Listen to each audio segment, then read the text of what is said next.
पूर्वी खबर। आज आसनसोल के एसडीएम विश्वजीत भट्टाचार्य के नेतृत्व में टास्क फोर्स की एक टीम ने आसनसोल बनपुर हीरापुर के सब्जी मार्केट का दौरा किया। टीम ने पूरे बनपुर और हीरापुर में घूम घूम कर खुदरा और थोक विक्रेताओं से सब्जी के दर की जानकारी ली तथा उसके पीछे की वजह भी पूछी। साथ ही साथ कुछ ग्राहकों से भी बात की। आपको बता दें कि कुछ ही दिन पहले मुख्यमंत्री ममता बनर्जी द्वारा निर्देश दिए गए थे कि सब्जियों के दाम कम हो और क्रेताओं को सही मूल्य में सब्जी मिल सके। इसे लेकर पूरे बंगाल में सब्जी मार्केट में अभियान चलाया जा रहा है। आज बनपुर में टास्क फोर्स की टीम द्वारा बताया गया कि सब्जियों की कीमत में कुछ कमी आई है, लेकिन अभी दर और कम होने हैं। ग्राहकों से भी जागरूकता के साथ सब्जी खरीदने की अपील की। আমরা রাজ্য সরকারের ডিরেকশন অনুযায়ী আমরা যে সমস্ত ডেলি মার্কেট যেটা ফল এবং শাকসবজির যে মার্কেট এটা আমরা রেগুলারলি ঘোরা হচ্ছে।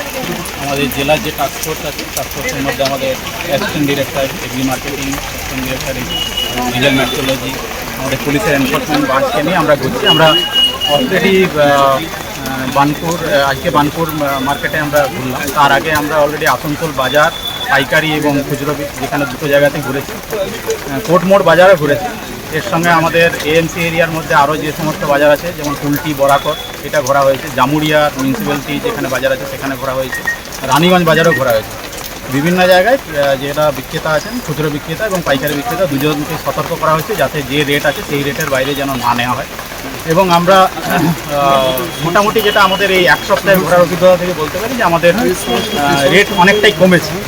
তবে এখনও খুচরো বাজারে কিছু জায়গাতে ভ্যারি করছে এবং এটাও দেখা যাচ্ছে যে একটা মার্কেটের মধ্যেই হয়তো কোনো জায়গা থেকে পাইকারির থেকে নিয়ে খুচরোতে বিক্রি করছেন, তখন সেইখানেই প্রায় 4-5 টাকা ডিফারেন্স হয়েছে। এইটা নেওয়া যাবে না, সেটা সতর্ক করা হয়েছে। আজকে কিছু ক্ষেত্রে ক্রেতাদের যাদের বাড়তি দাম নেওয়া আছে তাদের বাড়তি দাম ফেরত দেওয়ানোর বন্দোবস্ত করা হয়েছে। এবং আমরা চাইছি যে ক্রেতাও সচেতন হন এবং আমাদের সরকার যেটা চাইছেন যে যাতে মানে আমাদের সাধারণ ক্রেতা যাতে সব দিক থেকে সুবিধা পান এবং যাতে বঞ্চিত না হন বা ঠকে যাতে না এবং অতিরিক্ত দাম যাতে না দেওয়া হয় সেই জন্য আমাদের লাগাতার অভিযান চলবে। আর ওজন যন্ত্রে যাতে কারচুপি না করা হয় সেই জন্য আমাদের লিগ্যাল মেট্রোলজি ডিপার্টমেন্ট আছেন, তারা সক্রিয় আছেন, তারা দেখছেন বিভিন্ন জায়গাতে রেগুলার তারা ভিজিট করেন। আজকেও তারা আমাদের সঙ্গে ছিলেন। কিছু জায়গাতে যন্ত্রে যেখানে কাটার ক্ষেত্রে দেখা যাচ্ছে ঠিকঠাক নেই, ইলেকট্রনিক সোয়িং মেশিন থাকলেও অনেক সময় যেটা প্রতি বছর যেটা রিনিউয়াল করা হয় সেক্ষেত্রে রিনিউয়াল করেননি, সেক্ষেত্রে তাদেরকে ফাইনের বন্দোবস্ত করা হবে, তাদেরকে ডেকে পাঠানো হয়েছে। আর আমরা এই যে লাগাতার অভিযান আছে সেটা আমরা লাগাতার অভিযান করব। अब तक के लिए बस इतना ही, फिर मिलेंगे अगली खबर में। हर खबर के लिए हर पल देखते रहे पूर्वी खबर। देखते रहे पूर्वी खबर। पूर्वी खबर, नजर सब पर।